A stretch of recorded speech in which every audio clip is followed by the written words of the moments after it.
Uh, Tonight is October's Leon Chandler Trout Unlimited meeting. And we've got Anita Coulton as our speaker tonight. We're thrilled to have her. Anita is a guide with Cross Current Guide Service based out of Starlight, Pennsylvania. And she's going to talk with us about dry fly techniques on the West Branch of the Delaware. But before we get into that, I thought I'd tell you about some of the upcoming club announcements. The first one is a fly fishing event for women. This is a women's gathering, and it's a fly fishing event at a private pond here outside of Ithaca. It's going to be at Jeff Dendy's. That's on 25 Armstrong Road. It's not this coming Saturday, but the Saturday after, October 23rd. And I'm going to start at noon, and we'll go till 5 or till everybody's tired of listening to me talk or whatever. So whatever your experience level is, if you're brand new, if you've never touched a fly rod or any gear at all, you're welcome. If you know a female who's always been interested but just didn't have an opportunity, didn't know how to go about it, please send her my way. My contact information is in Swift Currents newsletter, or you can reach me at warpdrive7767@gmail. So yeah, that should be a fun, free event. Just let me know if you need anything. The second thing that I wanted to tell you about, and what's really the big news, is our chapter's annual party and fundraiser. The date is going to be November 9th, and we've got a new venue for it. We're very pleased that the American Legion Post number 221 is going to sponsor this event or host this event for us. The address is 1231 Danby Road in Ithaca. It's November 9th from 7 to 9. So not only is it our annual party, and we haven't really got to see too much of each other in person over the last year, it's also our fundraiser. So it's going to be lots of great stuff to check out. You can catch up with your friends. We can talk about fishing stories. You can tell me all the good fishing spots, maybe. I'm not really sure what the food situation is yet. We're still that's still in development, but just mark it on your calendar, November 9th from 7 to 9 at the American Legion. In other chapter news, I wanted to tell you that we had our first in-person event last month. We got together on Saturday, September 11th for a really nice low-key get-together. It was fishing out at Southview Tree Farm, which is in Danby. So Eric Mastroberti very kindly grilled up all the food, and he hosted it at his family's place, and everybody caught something. It was really a really nice night. And so I hope that we can figure out a way to do that again. The other thing I want to tell you about is, what else did I want to tell you about?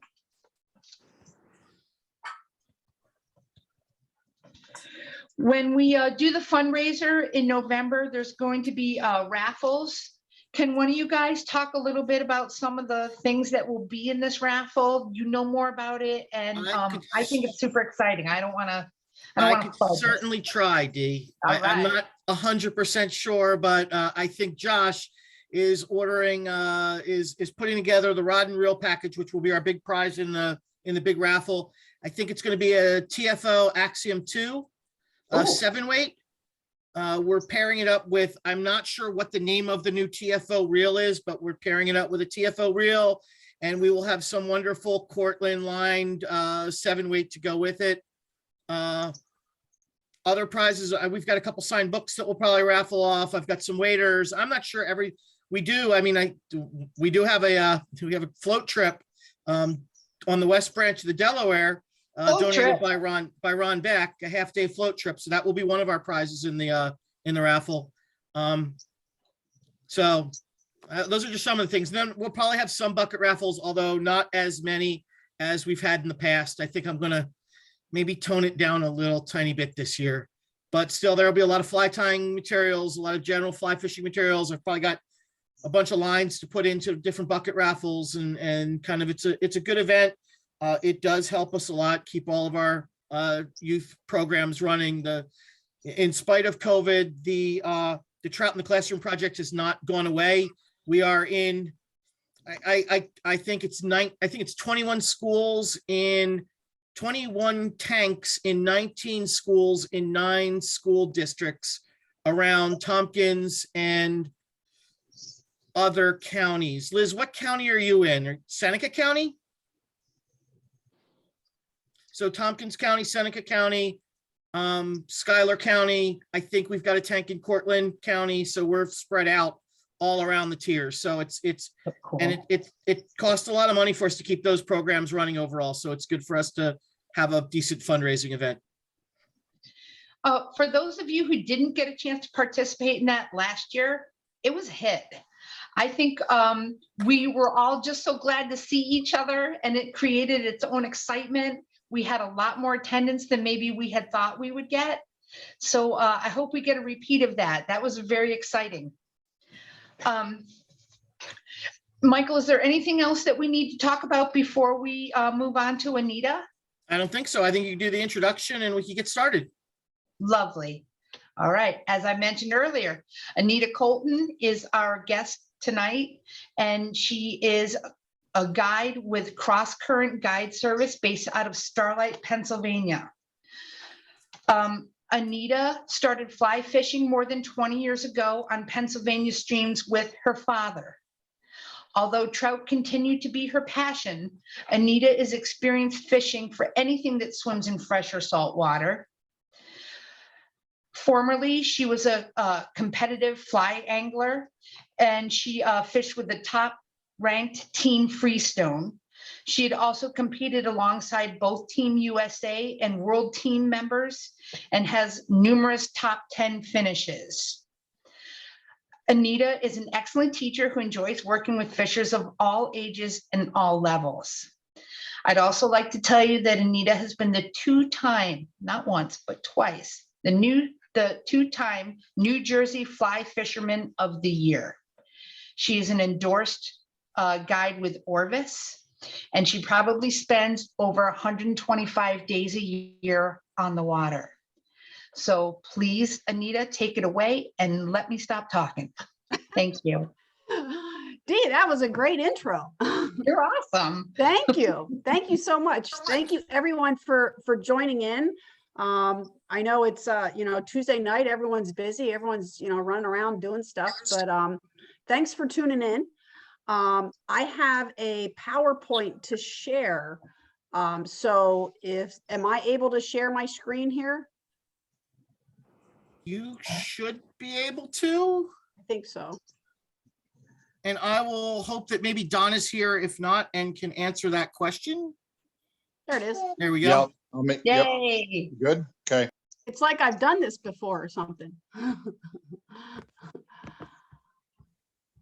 me see if I can get back to, there we go. Hey, Mike, Yes.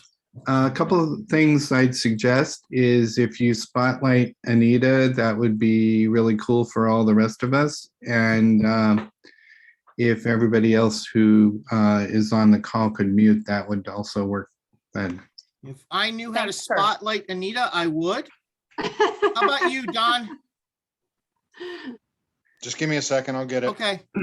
You hit the 3 dots right beside her picture and pick pin or spotlight. Hey, there you go. Woohoo.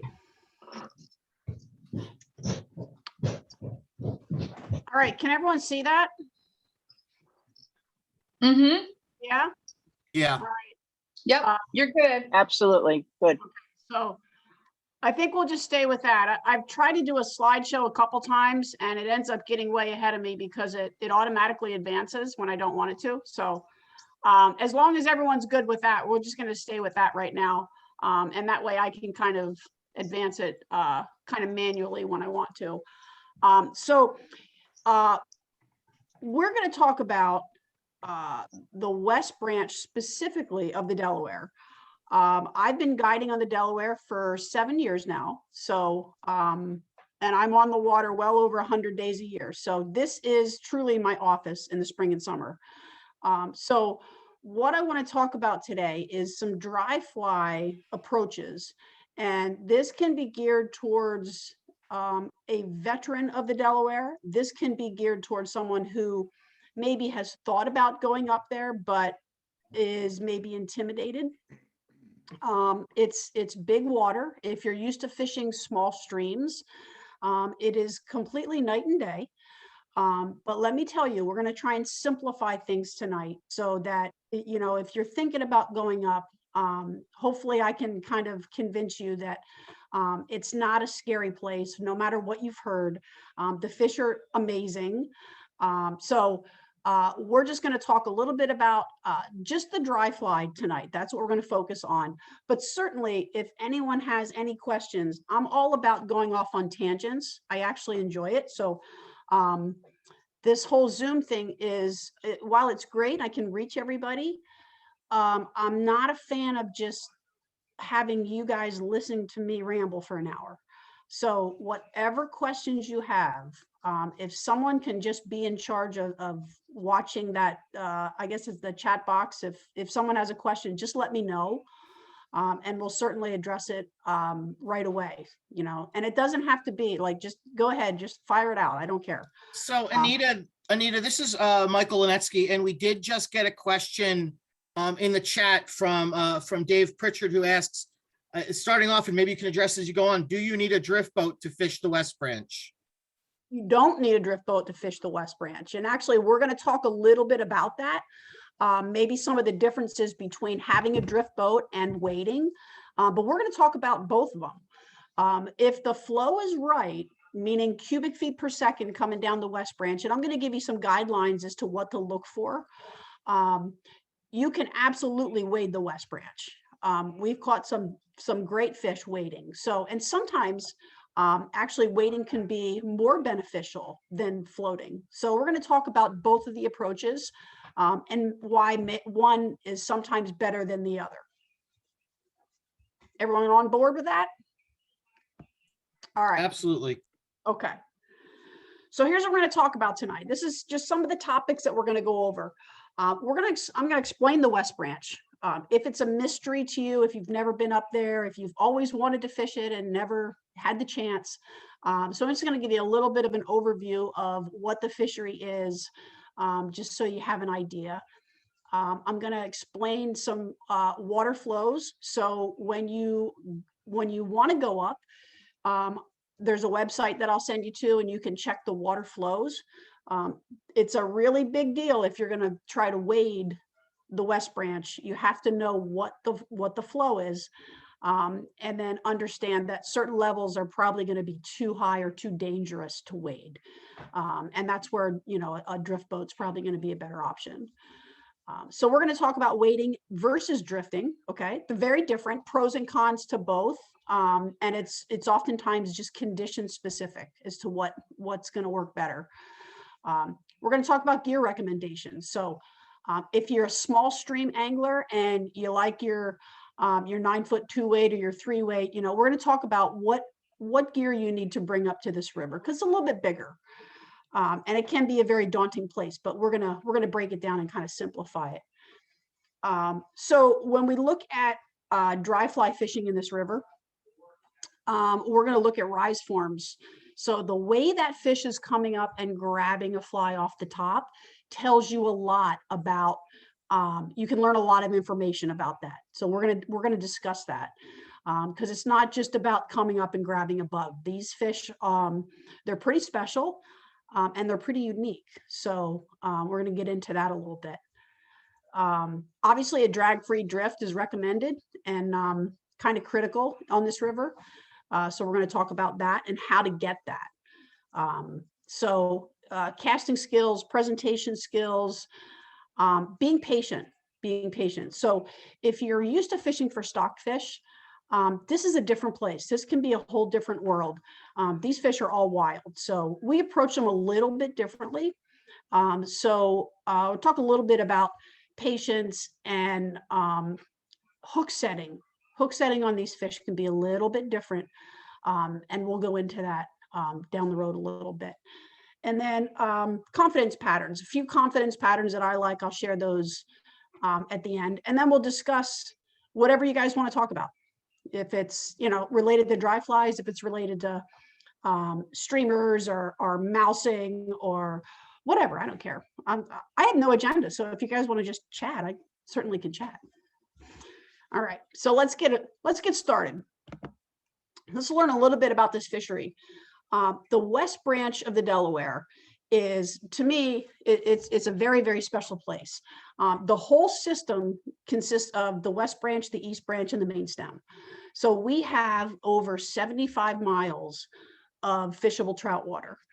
The thing that makes the West Branch so special is that it has, the whole system has been called the best wild trout fishery east of the Rocky Mountains. If you've ever been there and caught one of its inhabitants,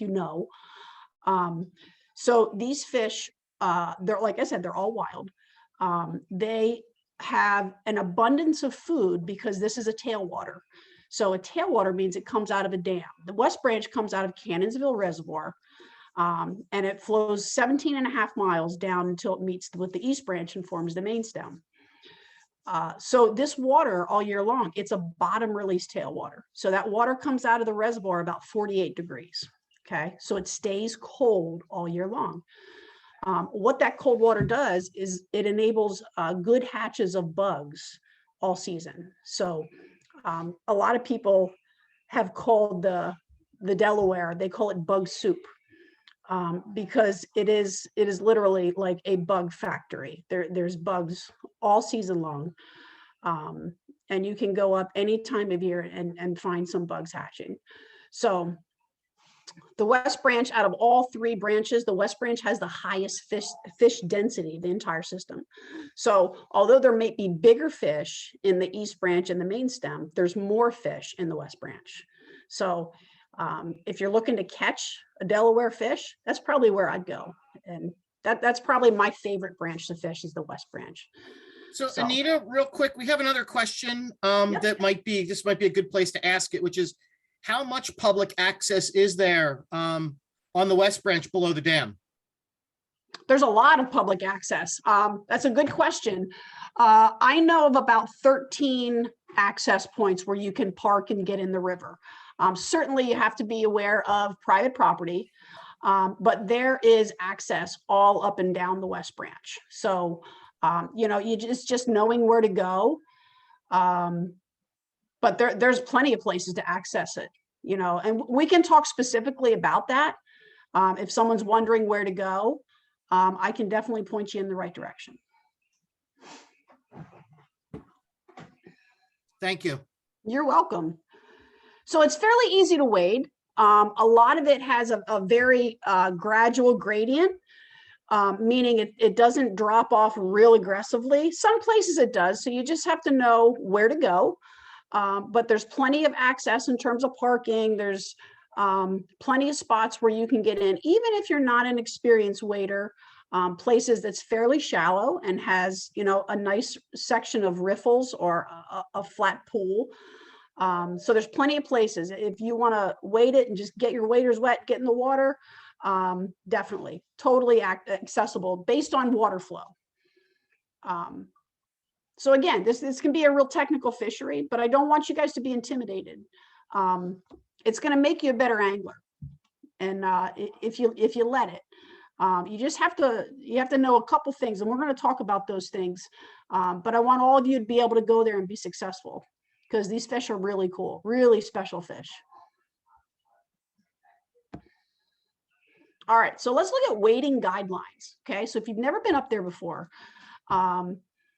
there's certain things, certain flows. So we measure water flow in CFS, which stands for cubic feet per second. Okay, so we look at numbers in the West Branch.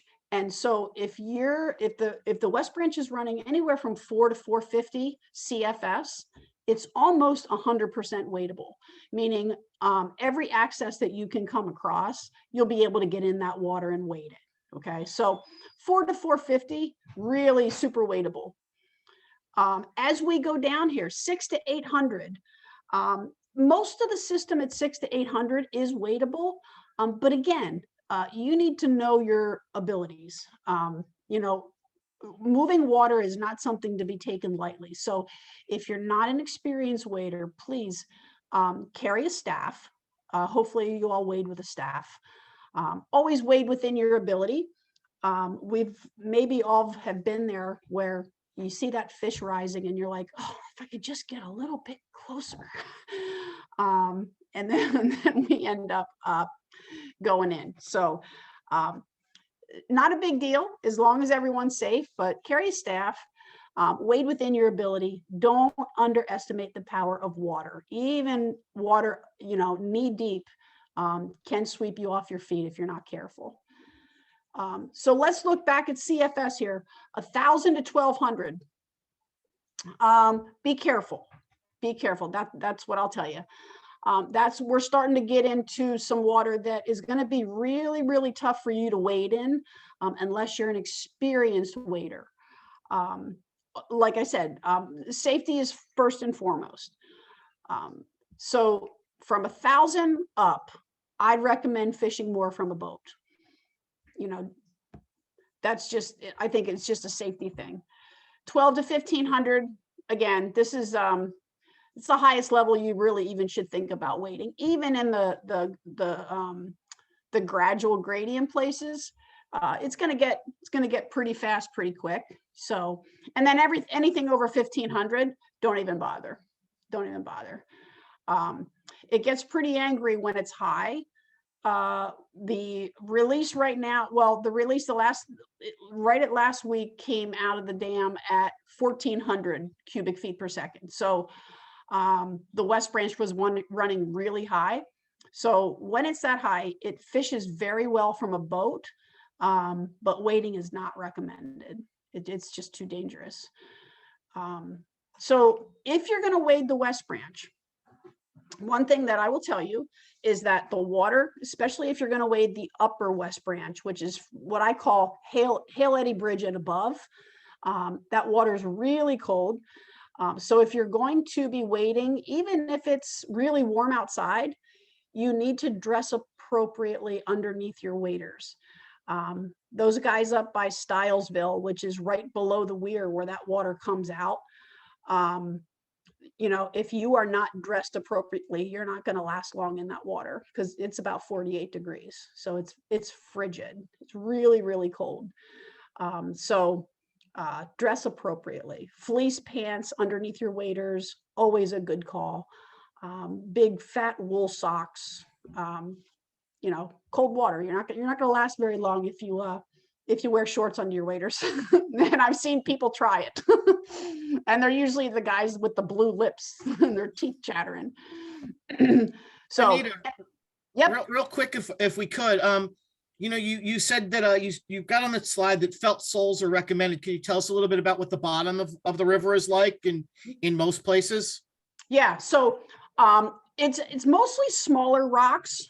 There's a few places where you have some big rocks, but as you get above, what I find is above Hale Eddy, since it's a bottom release, there's a lot of algae that will come out of the bottom of that dam when they're releasing a lot of water. And that algae will sometimes get stuck on those rocks. So it's slippery. It's really, really slippery. And the higher up towards the dam you get, the more slippery it is. So I like felt. I've tried Vibram, and you know, for me, it just doesn't work. So felt is recommended. I think you'll have the best luck with that. But certainly it's personal preference, but always carry a staff.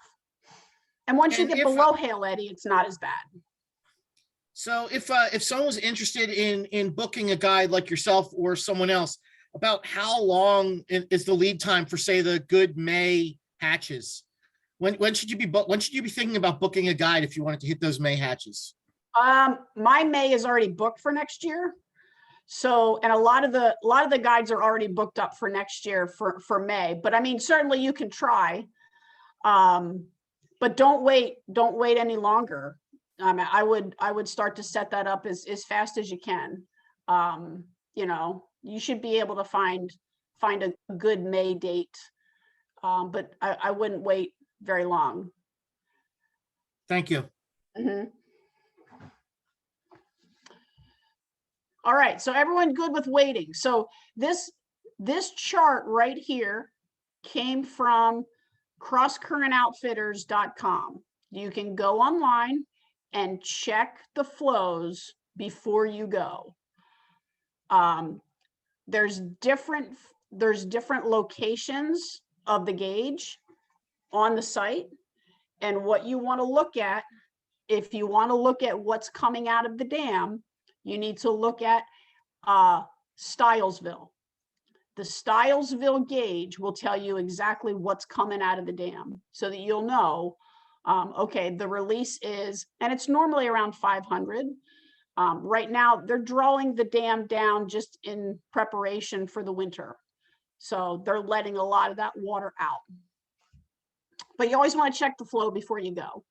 And then a good gauge to check the West Branch is Hill Eddy gauge, and that'll be right at the Hill Eddy Bridge. So you'll be able to check that gauge. Again, anything under 1,000, you know, 600 to 800 is optimal for wading.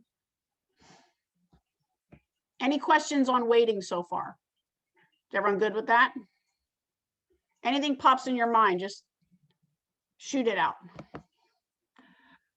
Okay, so wading versus drifting, okay? Advantages, disadvantages to each. So here's just a little thing I put together.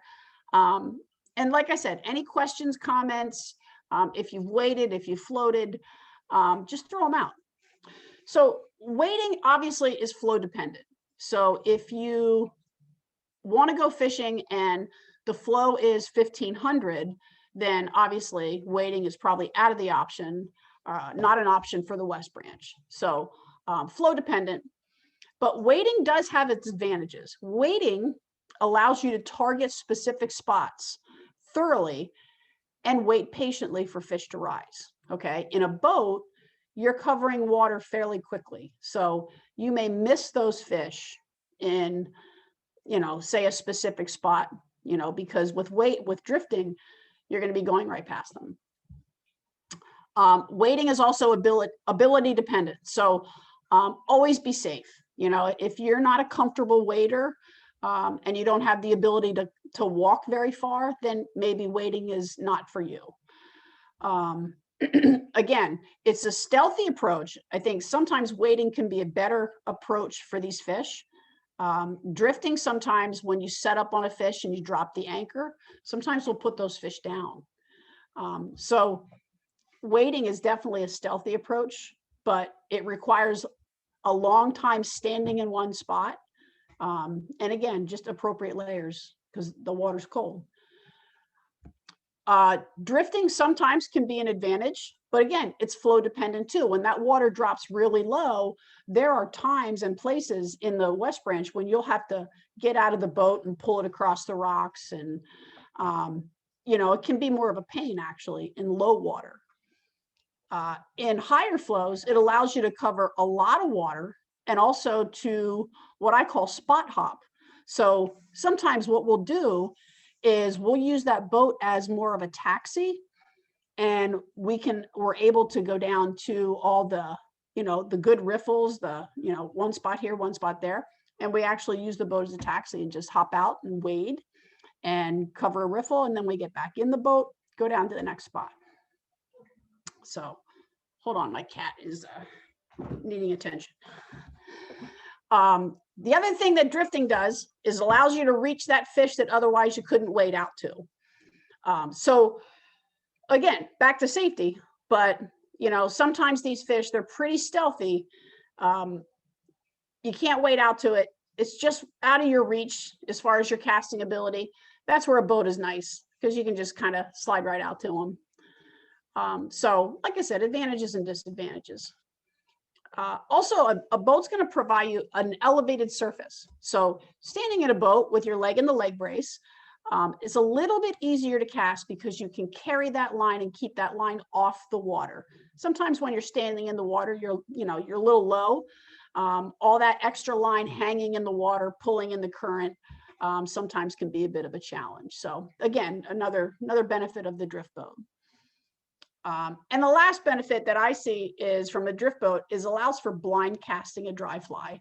If you've ever been in a drift boat and you've been blind casting dry flies on the bank, it is incredible what you can catch.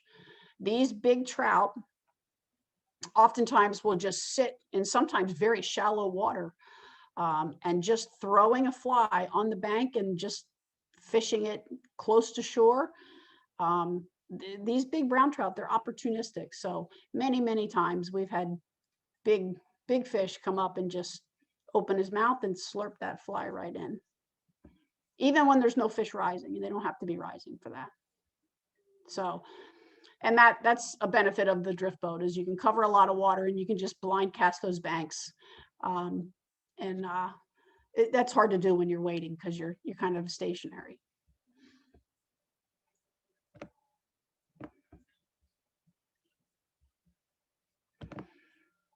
Gear recommendations.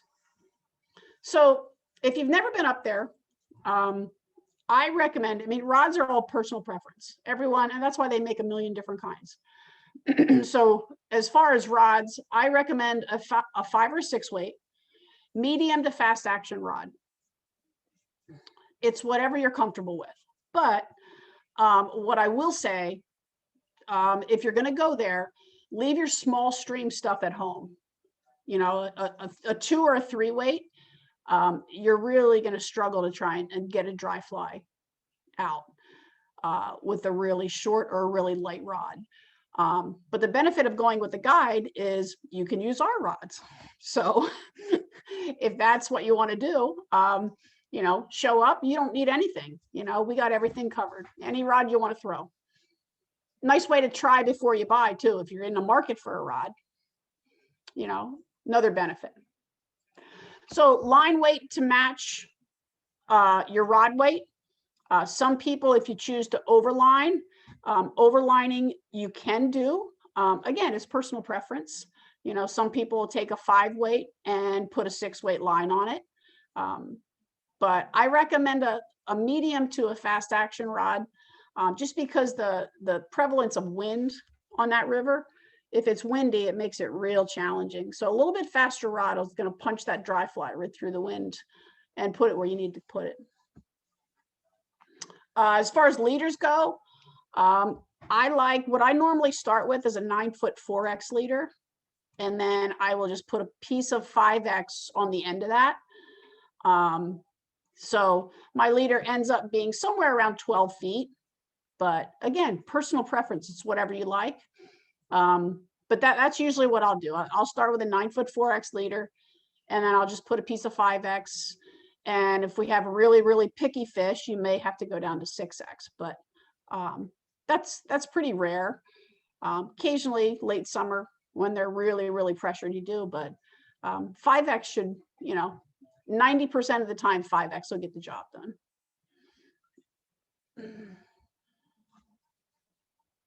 So Anita, we have a couple more questions if we can kind of jump into them real quick. The first one, which I think is a pretty simple one, is what fishing licenses do you need to fish on the West Branch? On the West Branch, well, a lot of the West Branch is border water. But New York license covers the whole system. And how about if you have a Pennsylvania license? Does it also cover the whole system? It does not cover the whole system. Pennsylvania license only covers the water that is bordered by Pennsylvania. Okay. So, but a New York license covers the whole system. So that's what I recommend people get. Just get a 1-day New York license, you're good. And you can just have the receipt on your phone, screenshot it, you're good. So I'm guessing we have some people here who nymph fish. And we did have a question about nymphing. If you were going to go down to the West Branch and nymph, would it be better to be in a drift boat or would it be better to be wading? You could do either. I like to nymph using the boat more as a taxi. So there's a lot of really good riffles that you can really only reach in a boat unless you want to walk. but some of them are pretty good walk. There's also access points, you know, if you go in at Balls Eddy and walk down, there's a beautiful riffle there where you could literally spend the whole day. And I have already spent the whole day right at that riffle.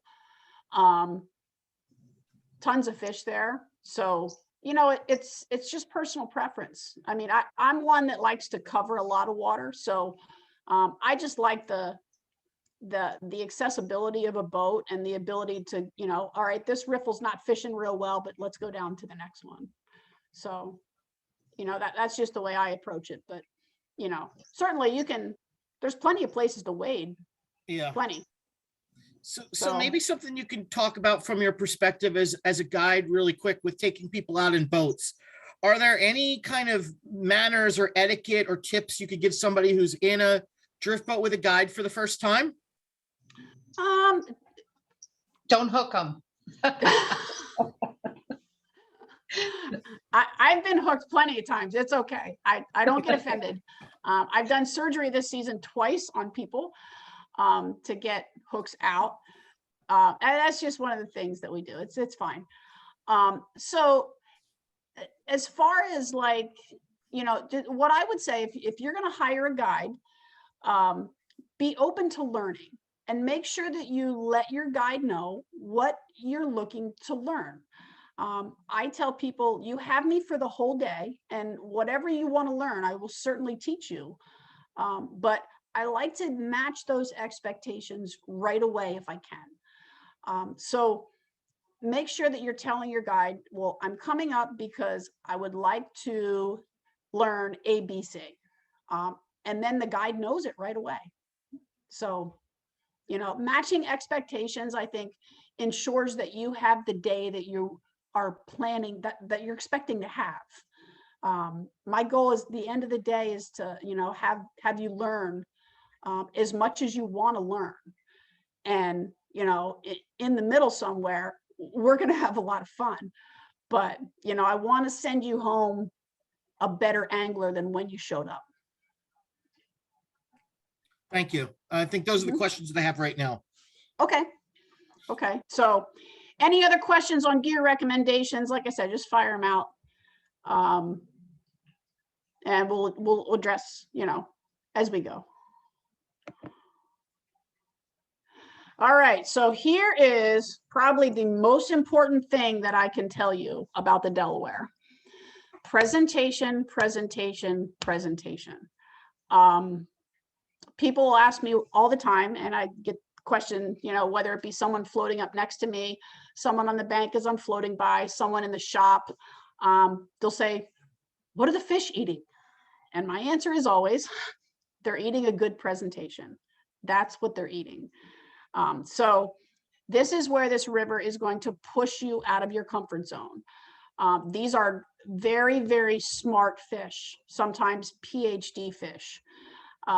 They will sometimes cause you to get frustrated, drink heavily. It's very frustrating if you can't crack the code and understand how to catch them. So let me share a few things, a few observations in my 7 years on this river. These fish have all the bugs that they could ever want to eat. If they are going to eat your bug, it has to look completely real to them. The difference between these fish and a stocked fish, these fish are not going to move to eat your fly. Generally, they just don't. They are sitting in a feeding lane, and they will not deviate from that because they don't have to.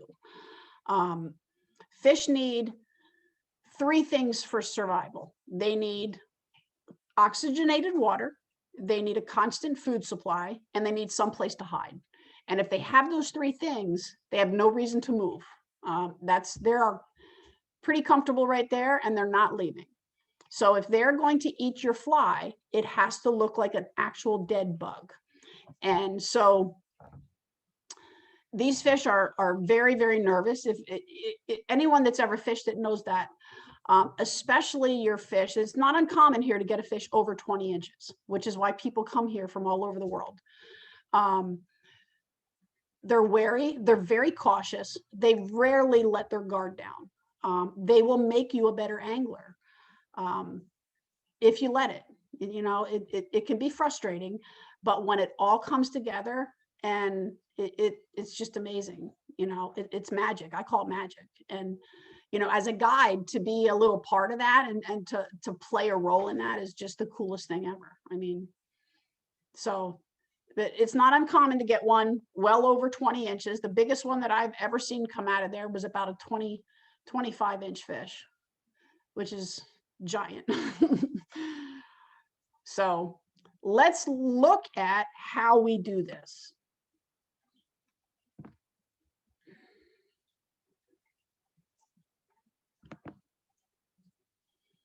So whether you're wading or whether you're fishing from a boat, if you see a fish rise, the first thing that I will tell you is you want to try and position yourself above the fish. Don't try to cast upstream to these fish.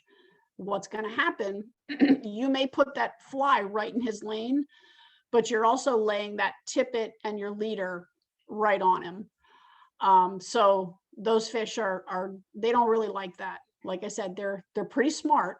They're pretty smart, and they don't let their guard down very often. So the best way to present a fly to them is above them. So, and I got to throw this in. The time to work on your casting is not when you have a fish rising in front of you. So work on casting it at home. I tell new people, you're going to become a proficient caster. It's going to happen in the grass. It's not going to happen on the water. I see a lot of people that they can cast okay. And when you have a fish that's rising in front of you, we seem to just fall apart. And it's normal. It happens all the time. So make sure that your casting is something that you're working on. This river is a little bit bigger than a small stream. So spending some time outside working on your casting is recommended, so that when you have that fish in front of you, you're ready. And that's just time with the rod in your hand. That's all it is. So if you don't know what a reach cast is, I tried to put a link in here, and I just couldn't get it to play. So a reach cast is really, really helpful and can be a really good way to present a fly to a fish that's downstream of you. It's basically an aerial mends. And you can go on YouTube. Pete Kutzer from the Orvis School has a really good video where he teaches that. So that's something to look into.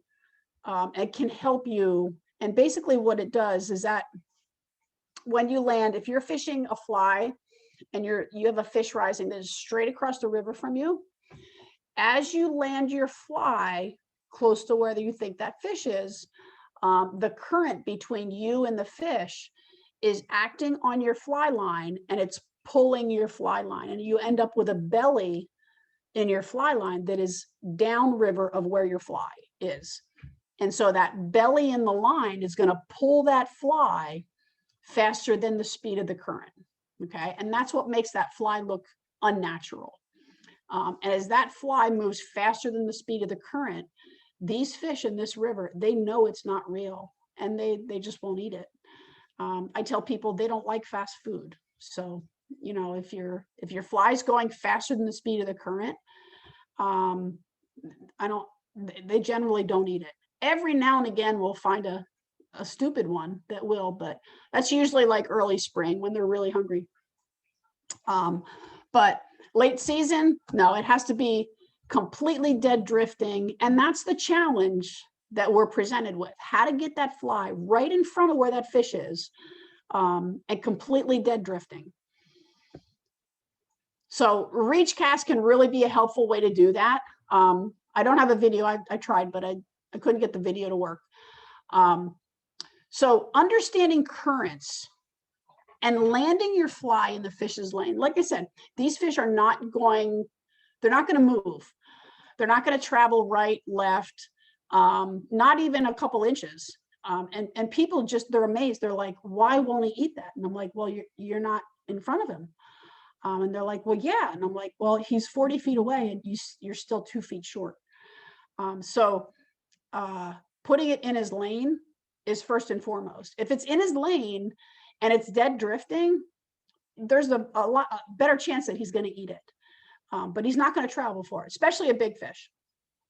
A big fish comes right up and he just flips you the fin, like that's what I call it. They just like, no, not today. Not today. And people get really frustrated. But you have to put it right in front of him, So mending, mending, sometimes we have to mend. You do, depending on if you got some tricky currents between you and where that fish is, or that fish is sitting behind a rock with some funky currents on either side. Mending it can be really important. But what I want you to understand and to, what I tell people, mending means fixing. Okay. So if you are mending, you probably didn't put the fly where you needed to put it because now you have to fix it. Does that make sense to everyone? So when I coach someone to throw a dry fly to a good fish, I usually say put it 2 feet in front of him. 2 feet in front of him allows the fish enough time to look up, to see the fly, and as long as it's in his lane, but it's not so far ahead of him that the current starts to act on that fly and to drag it. So as soon as you get even what I call micro drag, which is like literally a fraction of an inch, he won't eat it. He won't eat it. And that's usually the reason. It doesn't look to us like it's dragging, but to the fish, it's evidently, it's clear. It's not dead drifting. So what I say is put it 2 feet in front of him. Don't put it, and a lot of people will put it like 20 feet above him. They're like, well, if I put it up here, by the time it gets to him, I'm right on his lane. But then as it starts to come down, that fly just is going faster than the current speed. So, just 2 feet. That's all you got to give him. Land it 2 feet in front of him, drift it right down in front of him, comes up, looks, completely dead drifting fly, grabs it. Sounds easy, right? So one of the other things that I see when people are, if you're used to fishing for stocked fish, people will have a client will have a bad cast. Okay. So not every cast is going to go where you want it to go. I mean, no one's perfect. No one's born knowing how to do this. So you get a bad cast, you lay the fly down, it's close to where the fish is, but maybe you're short. So people feel the need to pick that fly up right away.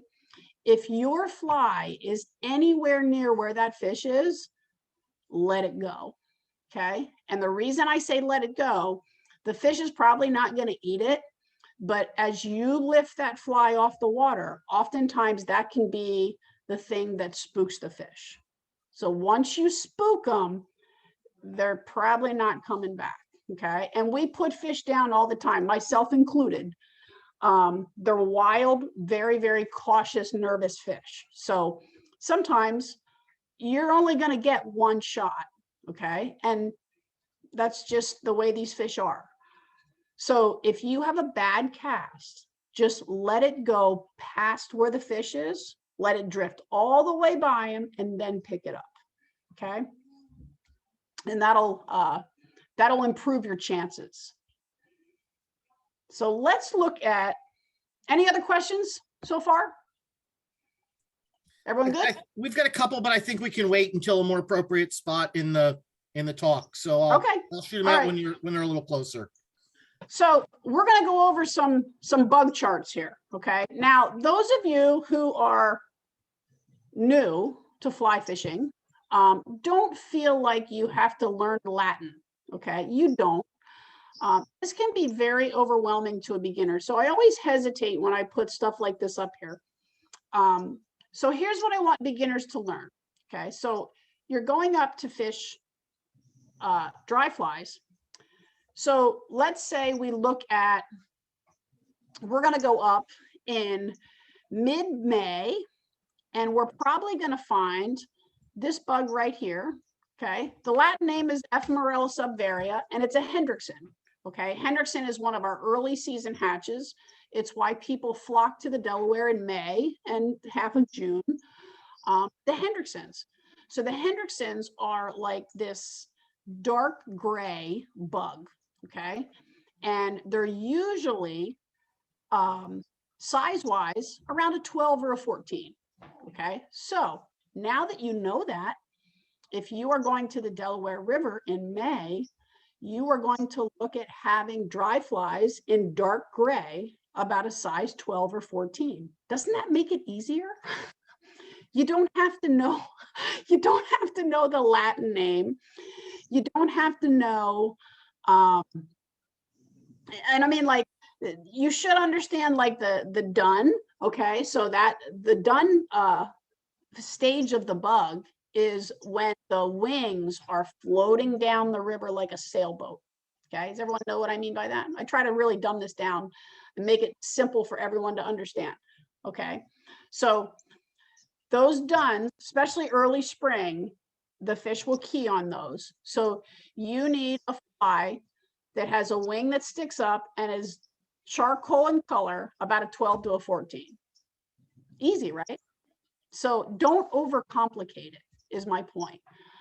Some of you guys, you know, you know, you're a little bit more advanced, but you know, anyone can fish this hatch. It doesn't have to be, well, you know, you need this color for the thorax and this, you don't. It's more presentation that I find than anything else. You know, it's not, you know, occasionally they will become highly, highly selective, but it's, I still think it's more about presentation than anything else. So if there's little gray bugs on the water and you look in your fly box and, oh, look, there's a little gray bug, let's put that on. Okay, so keep it simple. Keep it simple. I mean, So Anita, on the, I mean, a personal observation, because I do go to the West Branch a good bit, is, you know, there's a couple flies that will almost always work. You know, and it doesn't really matter. A rusty spinner can catch a fish in April just as easily as it can catch a fish in, you know, in August. it can. And it might be a little bit bigger in April than it is in August, but it's a kind of darkish, maroony, kind of grayish thing. With They're beautiful. They're beautiful. And like you said, that to your point, I've caught fish on, you know, Hendricksons in August, and people are like, you caught it on a Hendrickson. There's no Hendricksons out there. I'm like, well, yeah, but there was little gray bugs. So guess what? It looks the same. Like, the fish don't know what the pattern is in your box. They key first on size. They key second on color. If you match size and color and you put it in front of them, they're probably going to eat it, you know, because their survival is based upon them eating, you know, and especially in fast water. You know, you put a dry fly, and a lot of people think that you just have to fish the flat pools with dry flies.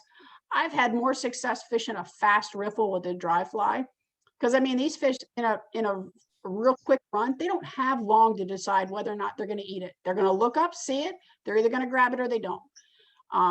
So oftentimes you can really get that kind of like that reaction bite where they just like, oh, that looks good, I'll eat that. Anita, have a lot of success. You just made my life so much easier. Thank you. Did I? Well, I'll tell you, when I started this, I had a couple people that made my life easier. And then I also had a couple people that said, well, you have to know all the Latin names, and you have to know this, and you have to know that.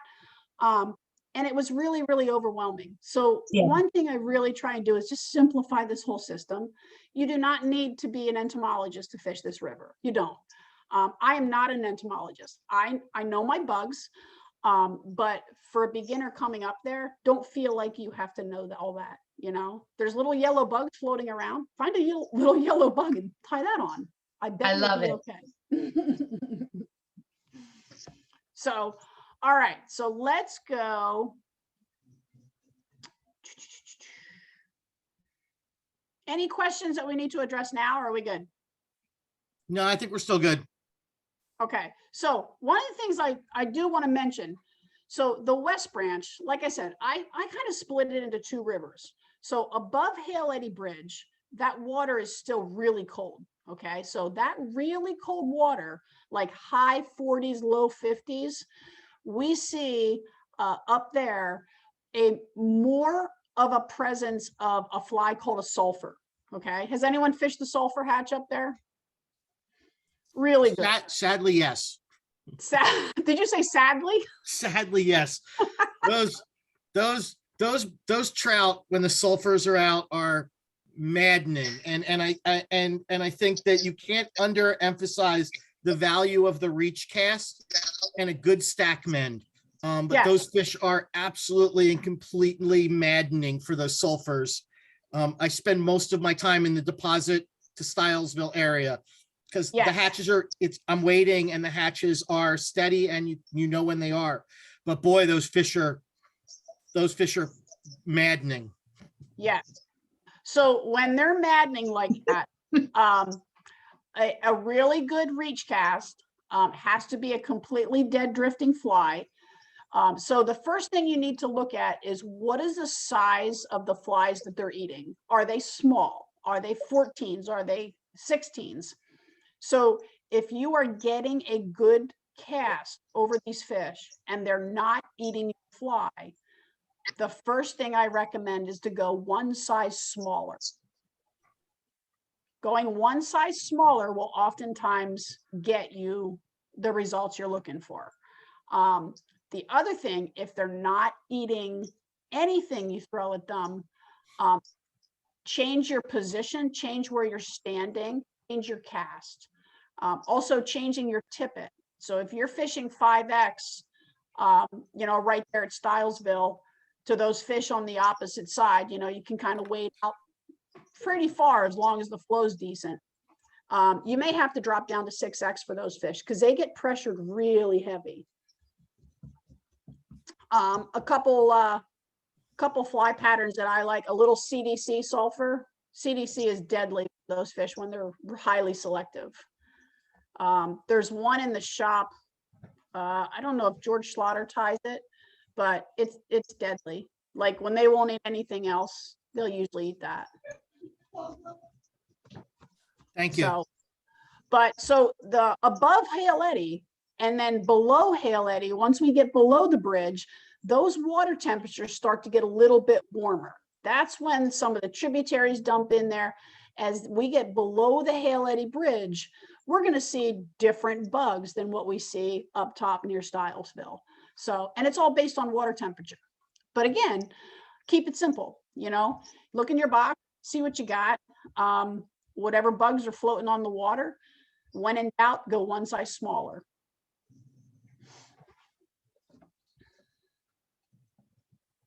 Thank you. You're welcome. Okay. Rise forms. We have a lot of big fish in this system. So many people think that, a fish rising is a fish rising. So here's my take on 7 years of being on this fishery. Rise forms and hook sets. This is huge. This is huge. These fish are very, very different than fish you might be used to. Okay, so it's big fish versus small fish. So you see a fish rising on the bank and he's coming up maybe 2, 3, 4 times, pretty steady. Okay, to me, that's a catchable fish.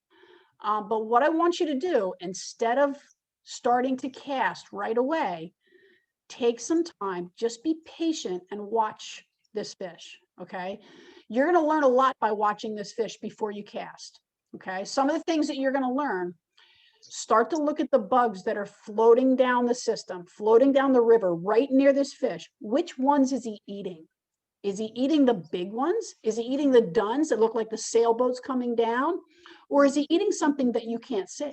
And sometimes they do. They're so small, they key in on teeny tiny olives or emergers.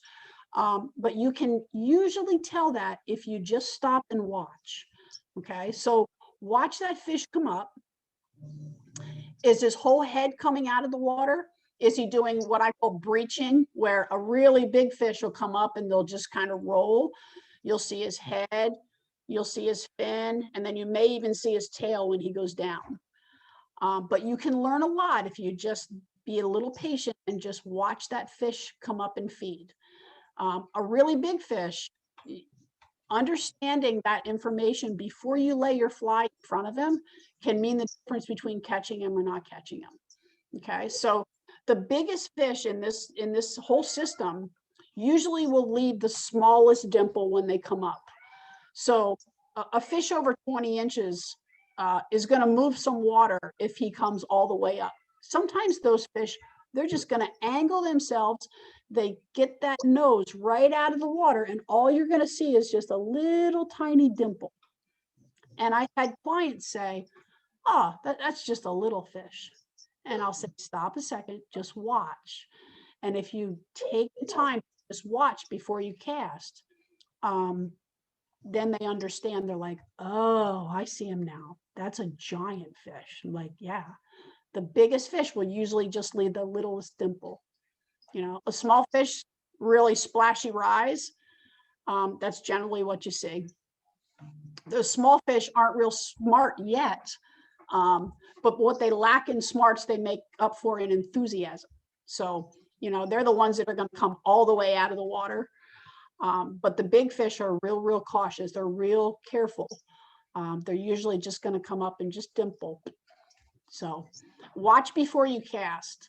That's another tip I'll pass along. Don't cast right away. Just watch. If you just take the time and look what he's doing, you'll have a better understanding of exactly when he's eating and also the cadence that he's eating. What is the frequency? Is he coming up every 30 seconds? Is he coming up every 2 minutes?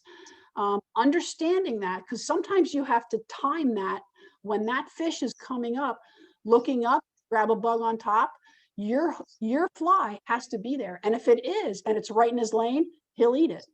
But understanding the cadence of that fish. So study them a little bit before you cast. Another thing, so oftentimes these fish, especially a big fish, if they are coming up and rising and kind of rolling on a fly, they may be taking something just under the surface. And so as that fish comes up and grabs that fly, they may eat it very methodically, very slowly. And I've seen it happen many times where that fish comes up and you've done everything right. The fly is in his lane. He comes up, you've completely fooled him. He goes to eat your fly and we lift the fly too fast. That's a heartbreaker and it's happened, but understand how that fish is eating. He's going to come up, he's going to rise, he's going to just gradually take your fly. So a fish that eats like that, you want to set that hook at the exact same speed that that fish has just ate your fly. So he's going to come up nice and slow. He's just going to open his mouth, grab it. As he goes down, a very slow lift. And that's really hard to do. And it takes a little bit of practice, but if you see a fish that's coming up that way, real slow, methodical feeder, let him eat the fly. As he goes down, slow, gentle lift, because that's usually how a big fish will eat. And if you set the hook too fast, you'll pull it right out of his mouth. And then I tell people, then all you have is a story, which is terrible because we like to have the picture. So if they're eating coming up, hitting them really fast, set fast. Eating it slow, just lift very slowly. So does that make sense to everyone? Has everyone got that? I think we covered. I mean, we can talk about some access points starting with the top. I want to talk first about some confidence patterns. And then we can go back and we'll do some Q&A and discuss some other things. So I'm not one to list a whole bunch of patterns, tie this, make the thorax this, make the tail this. I keep it very simple because I think the majority of what we're trying to do here is really based on how you present the fly to the fish. You get in this feeding lane and you know, no drag. He's probably going to eat it. So first and foremost, match the size. So if they're eating size 12s, okay, or size 10s, big Isonychias, you want a big fly there. Okay, so match the size first and then match the color second. So if you're not sure, try to catch one of the bugs that's floating down the river. I usually carry like a little goldfish net. Okay, so if you're waiting, have one of those little goldfish nets and you see those bugs floating down the river, just scoop a couple up. You'll find out real quick what they are. Okay, and again, you don't need to know the Latin name. Just look, okay, it's a brown bug about that size. There you go. Tell you a lot. Look in your box, find a brown bug about that size. It's simple. So size first, color second. So if a fish is coming up, we've all gotten refusals and or like they just don't eat it. You're like, darn it, he's eating everything else but my fly. Why? First and foremost, I'd say go smaller. Okay, downsize that fly just one size. You might be surprised because sometimes it's just something about it. Like they want it, but there's something about it that there is just not. They just know. So if they're refusing it, go smaller. The other thing you can do, lengthen or downsize your tippet. So depending on what size or what length your leader is, you know, put an extra section of 5X on, you know, maybe like 2 or 3 feet. See if that helps. Okay. And then the last thing that I do is I downsize the tippet. I don't like to drop down to 6X, but sometimes you have to. Really crystal clear water. Sometimes that's the only way you can get them to eat it. 6X is hard to land a big fish on. You can do it, but it's pretty tricky. So I like 5 if I can get away with it, but sometimes you got to drop the 6. Sometimes they can be just downright jerks, you know, where they come up and they're eating everything else, but they won't eat your fly. So some confidence materials for me, some things that I tie quite a bit of. I love the EP fibers. If you've never tried the trigger point for dry flies, it's probably the flies that I fish most often. They're all synthetic. They float like a cork. You really don't need to treat them with anything, although I do most often. But if I have beginners in the boat, people that, you know, just learning to throw dry flies, it's actually hard to sink them, which is really cool. And the fish love them, you know, they eat it. So that's probably what I tie with most often is the synthetic EP fibers. And any of you guys that are into fly tying know how easy they are to tie with. I use like the same recipe and I can imitate every bug on that river just by changing the colors. That's all you do. So all those technical fly tying videos, I keep mine super simple, and my flies are nothing to look at, but the fish seem to like them. So that's all I care about. And always rusty spinner. If you're having trouble, someone asked, they posed a question to, I can't remember who it was, but they said, what are your top 3 patterns for the Delaware? And he said, rusty spinner, and rusty spinner. So if they won't eat anything else, that's always a go-to. I have a box of rusty spinners. Yes, so do I. I have many. Like in 4 sizes. Yes, that's all you need. When it's starting to get dark out right at dusk, that it's really the only fly you need. So Anita, I tie a lot. I don't tie with EP fibers. So Don't? I actually don't. I don't even know. I've heard of them, but I've never tied with them. So Oh my goodness. It's so easy. The trigger point fibers are just, it's just revolutionary for me. I mean, it's so simple. You know, you're probably a much better tyer than I am. I don't know about that, but well, they're very simple. My flies are not pretty and they're simple. Yeah, very simple. They don't have to be works of art, and mine certainly are not. And snowshoe and CDC I like too. You know, that just for the presentation, I think those are two really good materials that just, for me, just give me confidence, you know. So you mentioned the trigger point. Are those the fibers or is that a fly? They're the fibers. They're the fibers. Yeah, and they come in many different colors, and you can imitate every bug that is on that river with just the different colors of fibers. You can tie, whether I'm tying a comparadun or an emerger or a cripple, it's the same recipe, and then I just change the colors depending on what bug I'm trying to imitate. Got it.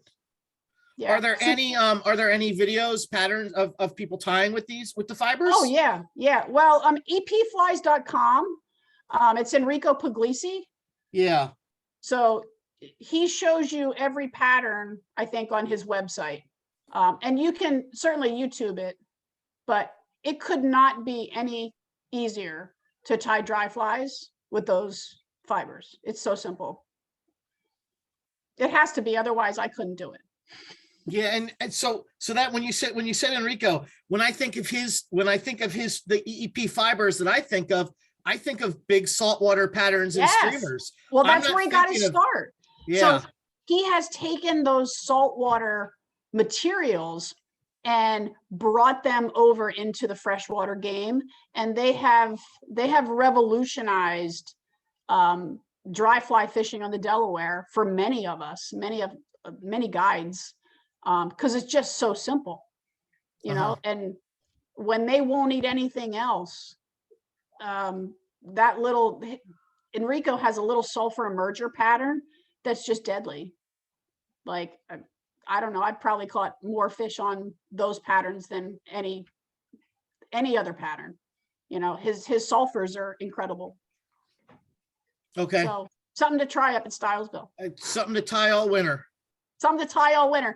And I tell you, you can bang out like a dozen of them in an hour. It's so easy to tie.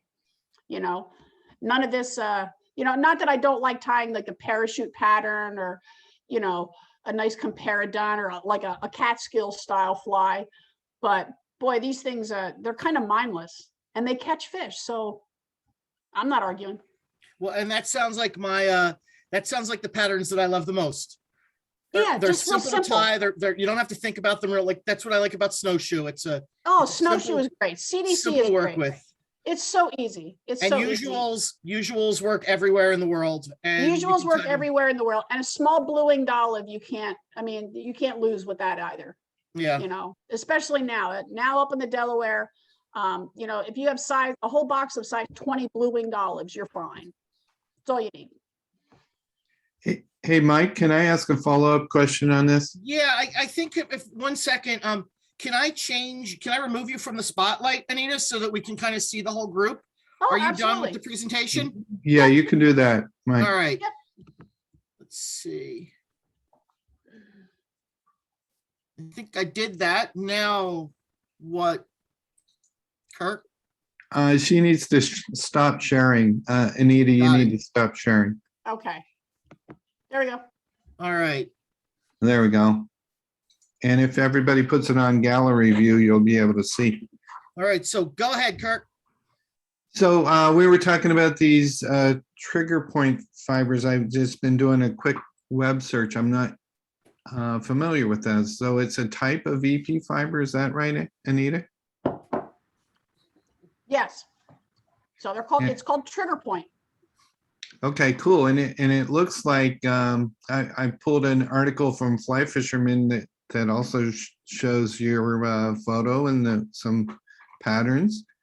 But it looks like where you might use like snowshoe, instead of using snowshoe, you use this trigger point fiber as a substitute. Is that fair? It's a great substitute for any stage of the bug. So you can tie just about any pattern with it, from mayflies, caddisflies, stoneflies, duns, emergers. You know, like I said, it's very simple. It's simplistic, which is why I like it. So even as someone that is just beginning in fly tying, they're very easy to work with. So I highly recommend them, and they work. The fish eat them. So Fantastic. Thank you. you're welcome.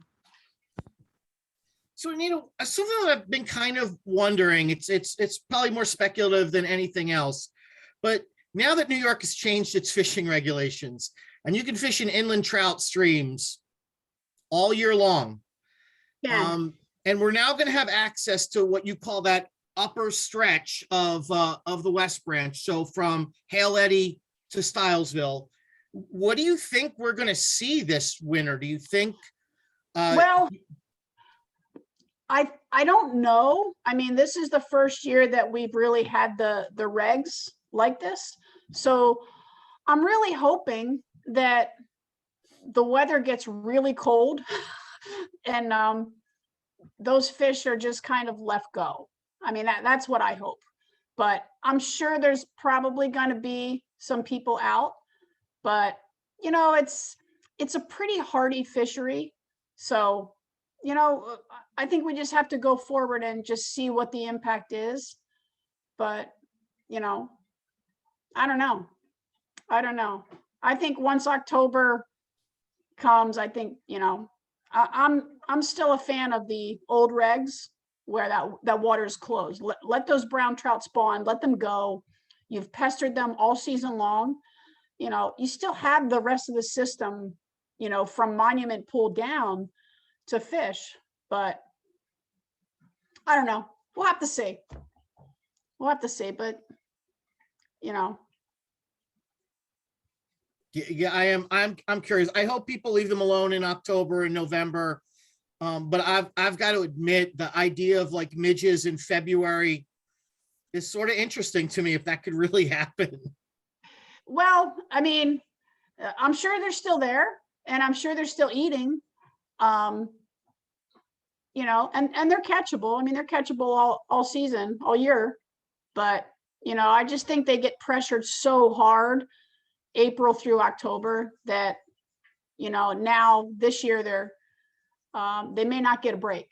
Yeah. They may not get a break. So I think earlier you talked a little bit about some access points. We had a question about parking at the Farmer Barn, which I think probably means that $5 Red Barn up by Yeah. Stylesville. That is a place to access. you can If you- still park there. Yeah, and it's still $5. How about some other places? Are there other places that aren't necessarily DEC lots that you can access the water? Yes. So as you go down from Stylesville and you cross over there, right by the bridge, keep going straight. So you're going to, go past the bridge, keep going. You're going to go down by where the sewer plant is. So there is parking access down there to the left. And you'll see, I think it's DEC parking there. But you can park there and you can access the sewer plant and all those riffles down there. That's a good spot. And if you keep going down, you'll go down to the Gentlemen's Club.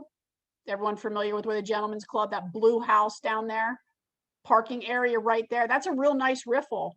And as long as the flow's good, you can wade, most of it. So keeping going out past the Gentlemen's Club, you'll get to Balls Eddy, or Barking Dog, rather, also called Indian Country. Huge parking lot there. Real nice dry fly pool right at Barking Dog. So, and there's continued access as you get down. I think from there, Dreamcatcher, it's also called the 17 pool. That's all private unless you stay at Dreamcatcher. You stay at Dreamcatcher, you can access all that water. So, and then from there you have a fairly big stretch that's really only accessible by boat until you get down to the Hale Eddy Bridge. So once you get below the Hale Eddy Bridge, then you have, access at the bridge with a parking area there. And then you can walk down or walk up. And then as you come down, it's West Branch Angler, and again, that's all private unless you stay there. So you can access the West Branch water. We also use their ramp if you're staying there, so we can make it Apple easy. We can drop you right off at your cabin or pick you up there. Very simple. And then as you go down past the West Branch Angler, you're going to start to get into the game lands. And the game lands both have parking areas. There's 2 parking lots right off that the dirt road. And from there you can walk down. Really good fishing down there. And then on down, you have Balls Eddy, and then down to Sheehawken. So there's plenty of access. There's plenty of parking. In season, it gets a little crowded. You know, May and June is a little crowded, but you know, there's plenty of water. There's plenty of water. As long as the flow's good, you just, you know, spread out and go find a little riffle. There's fish all over that West Branch, all over. So plenty of places to access. Sheehawken, the Sheehawken access is Whitetail Country Fly Shop is right there. That's where I guide out of. And fully stocked shop and boat ramp there. If you park there and go down, you can walk all the way down to Junction Pool, which is where the east and the west come together and form the main stem. It's also the start of the national park right there. But there's a trail that walks all the way down to Junction Pool from Sheehawken. So, you know, if you're able to walk down that far, and there's plenty of riffles between, you know, the shop and Junction. So, you know, you could spend the whole day there. And that's water that's historically been open year round, right? The border water, the Border borderland water's waters. open year round. Yeah. Yeah, once you get downstream of Monument Pool, then it's open year round. But this year, that upper section is going to be fair game now too, so. Hi, Anita. It's Lisa Green. Good to see you. Plan to Hey, see you this Lisa. weekend. Was wondering if you could give us some information about streamer fishing. So when do you switch over to streamers? Like this time of year? Like what kind of colors? Wet flies? What is Sure. effective? Streamer fishing has actually been really, really good lately. As that release from the reservoir, I mean, it was up around 1,400 for probably 10 days.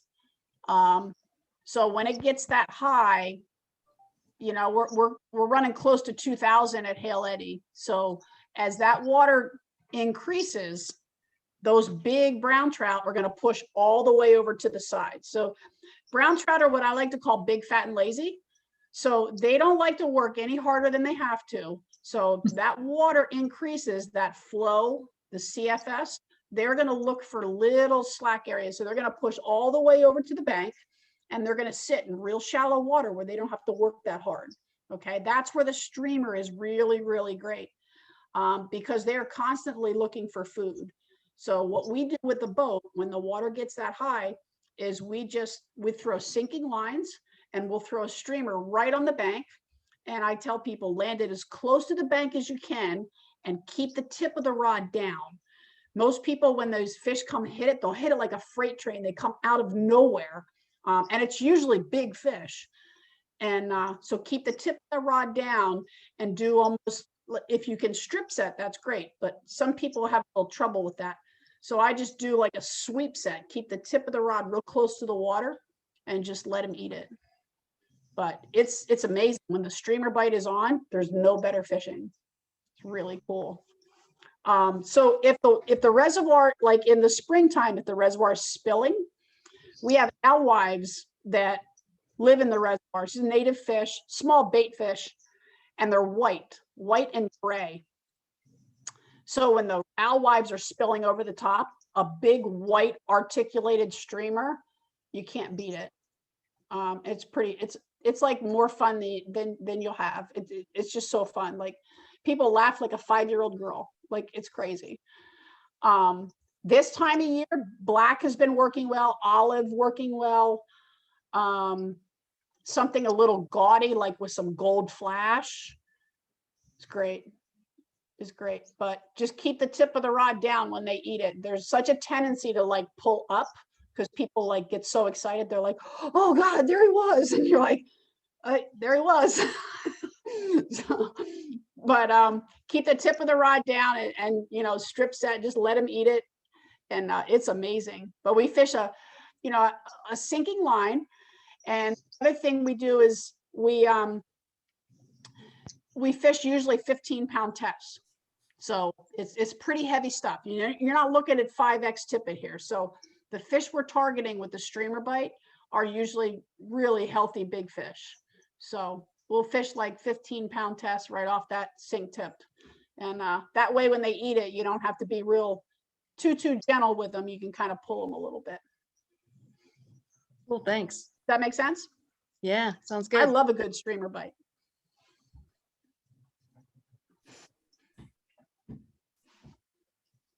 Anything else? Any other questions?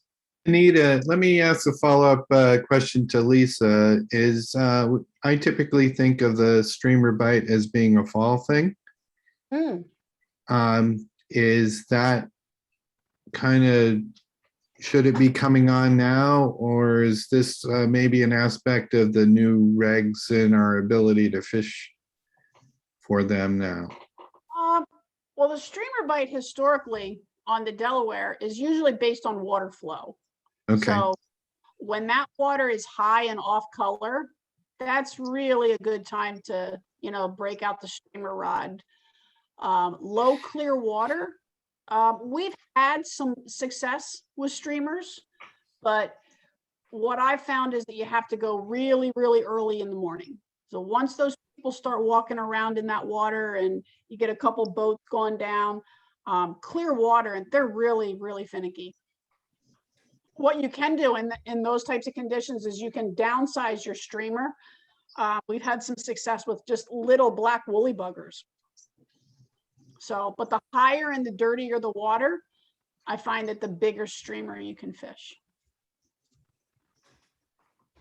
Because it's just a reaction bite. I mean, that's all it is. They're just looking for food. So you just cover water. Yeah, that's my experience too. And oftentimes a lot of flash, that'll get them going. Mm-hmm. Something to induce the reaction bite. Yeah. Yeah, Cool. yeah, it's just total reaction bite, but it's a ball. When it's on, it's a lot of fun. At night, I think the streamer bites can be good at night too. But that leads me to another question. Can you talk a little bit about mousing on the West Branch? Yeah. So mousing is something that we do, on the Delaware. And basically what we do is we usually launch the boat around 8:30. And we'll catch, in the summertime, usually starts around the end of June when that water temperature, gets to climbing a little bit and warms up during the day.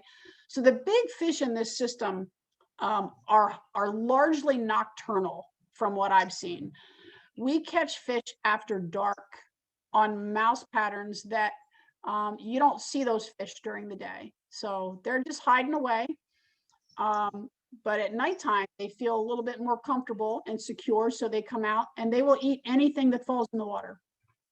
So chipmunks, frogs, mice, anything like that, it's fair game to a really big fish.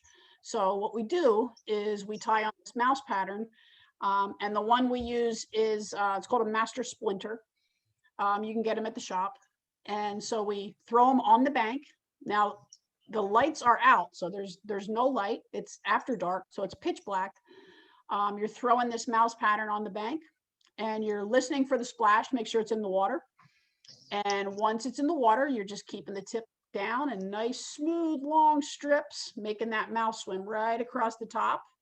And the strikes are sometimes pretty violent, and other times a really big fish will just come up and just grab it. So, but it's a lot of fun. If you've never done it, I highly recommend it. But you have to be able to cast in the dark, and it's not for everybody. So if you're not a good caster in the daylight, when the lights go out, it's not going to get any better. You got out of the shop that Joe D guides out of, right? Yes. So there's a good YouTube of Joe fishing with the hook shot guys Yeah, Joe from Cermelli. Field to Stream. Yeah, with Yeah, Joe yeah. Cermelli. And Yeah. it's I pretty, caught my biggest mouse fish with Joe Cermelli and Joe D. Yeah. One night, a couple years ago. They're a blast. They're a blast to fish with. But Joe Cermelli is actually the guy that he came up with Master Splinter. That's his fly. uh-huh. And it's the only mouse pattern you need up there. I mean, it's deadly. But yeah, that video is pretty cool. Yeah, it's crazy. Yeah, it's those beyond guys are pretty cool. fun. It's crazy. Oh, they're nuts. They're hilarious. Yeah. Yeah, so mousing is something to try if you've never done it. And sometimes, with full day trips, I have, if someone says, "What I'd like to mouse, like let's just fish till dark, and then we'll kind of mouse our way out." And we've done that too. So we'll mouse for like the last maybe half hour, 30 minutes or 40 minutes, just on our way out.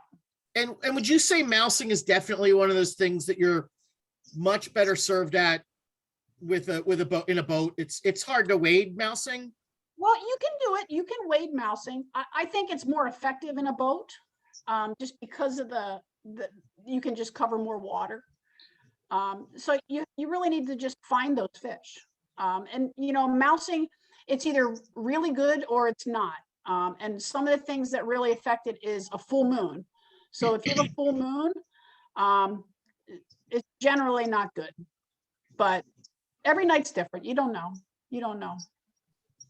So what do you think about I mean, you talk about the moon. What do you think about the impact of the fog on your evening hatch and on your ability to catch fish during the evening?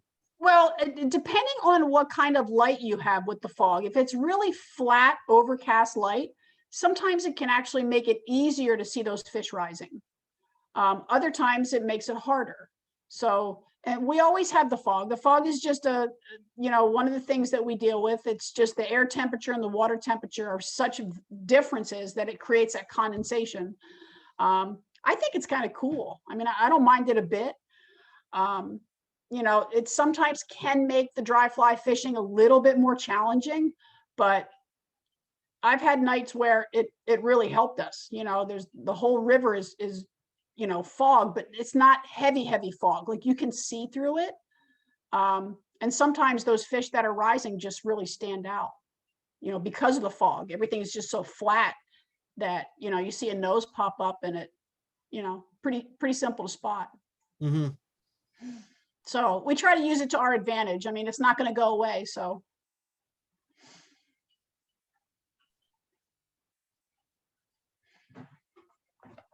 Do we have any other questions? I have one. I'm just curious, Anita. We've talked about the Delaware a lot. We've talked about guiding and what that's like. And I ended up being really curious about you, Anita, because I'm thinking as a professional guide, you're kind of taking your passion and making a living at it. And sometimes that makes it a little different, right? So I'm wondering, one of the things I love about fly fishing is I know I'll spend the rest of my life learning about it. What are you learning about right now? Like what's feeding you? Well, for me, I mean, I fished, I've been at it over 25 years now. I started out, my earliest memory was 3 years old. But once I picked up a fly rod in the early 90s, I just never put it down. So for me, I always am setting goals, and they've changed since I started guiding. But I truly love like connecting with people and teaching. And I tell people, if the Delaware were an easy place to fish, you wouldn't need me, and I wouldn't guide there. I love the technical aspect of it. I love the way it pushes people out of their comfort zone, and even beginners. Beginners will come up and I tell them, like, we're here to learn. If we catch a fish, it's a bonus. But oftentimes we do. So for me, I'm having so much fun, and the fact that I get to call this my career is there's nothing better. I mean, I take people fishing. It's pretty cool. But I'm still working towards goals. I'm still, I have some fish on my bucket list that I haven't caught yet. And the world is mostly water, so I mean, there's just not enough time. There's just not enough time. But I love every aspect of guiding. Even day after day after day. I mean, 125 days this season is it went by in the blink of an eye, and I'm sad to see it like come to an end. I really am. And I will get my fly boxes in order and start tying, and now the long, what I call the long dark tunnel till April 1. Right. But it's all right. You know what? The fish need a rest. I need a rest. And, but I just, there's nothing about it that I don't love. Could you tell us just a little bit more about the event that's happening next weekend? We made reference to it, but I think there might be some women here who don't know about it. Next weekend on the Delaware? Yeah, the Let's Connect New York Women in Fly Fishing. You're a part of that, right? You're going to be there. I have a couple of gals that I'll be guiding Saturday and Sunday, but I Awesome. didn't organize the event. A gal by the name of Vicki Lane has put this together, and I think it's so wonderful. We're seeing more and more events like this for women to get involved and to come out and to feel comfortable. I know there's information about it on Facebook. I think it's United Women on the Fly. It's a New York Women of Trout Unlimited. Okay, New York Women of Trout Unlimited. But you can certainly search that. I know I don't even know how many are coming up. I mean, I'm guiding gals on Saturday and Sunday. That's so great. Yeah. So I I'm mean, going to it's try going to to get be a down there blast. with my daughter. Yeah. It's going to be We'll see how awesome. much she can take. Well, you know what? And that's the beauty of the sport, is you do it at whatever level you want to do it at. Yeah. You don't have to, go hog wild with it. You start slow. You can do it a couple times a year or a couple times a week, and it doesn't matter. It's a lifelong sport that, I mean, it's just so great. And there's so many fish out there to catch. So, it's something that I think right now is really bringing a lot of women together, and I just love it. I just think it's so cool. Mm-hmm.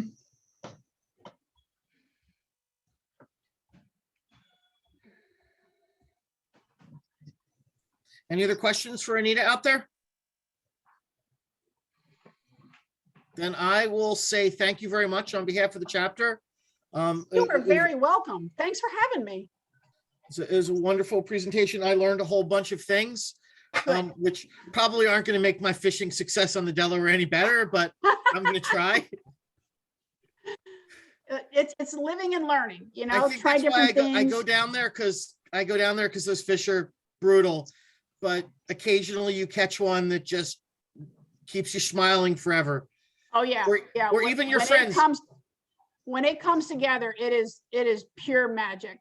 Or even your friends. Dee and a friend of ours, Jamie, went down in August, and Jamie caught the biggest brown I've ever seen come out of the Delaware system. Yep. 26.5 inches. Crazy. I couldn't believe it. Yeah. That's a What a monster. Monstrous articulated black streamer. Yep. You can't go wrong. It's crazy. The quality of fish that is in that river is just, it's mind-boggling, and we catch, generally we'll be catching, decent sized fish, but that moment when it all comes together and you get to see that whole thing unfold, and I've been a part of it many, many times, and it is unforgettable. It is unforgettable, but it's just conserving the resource and, educating people and making sure that these fish are there for years and years to come. I mean, we want them there for our children's children. And, I think TU just does such a good job with that. So It's just wonderful to be a part of you guys and, hopefully able to pick up a couple tips, and I thank you all. I thank you all. And hopefully I'll see some of the women this next week up there. Thank you And, so much, Anita. You are welcome. You are welcome. Come up and go fish. I'm going to meet you one day soon. Yeah, well, you can find me at the shop. That's usually where I am. All right. Thank you. All right, guys. Thanks a lot. Thank you. Take care.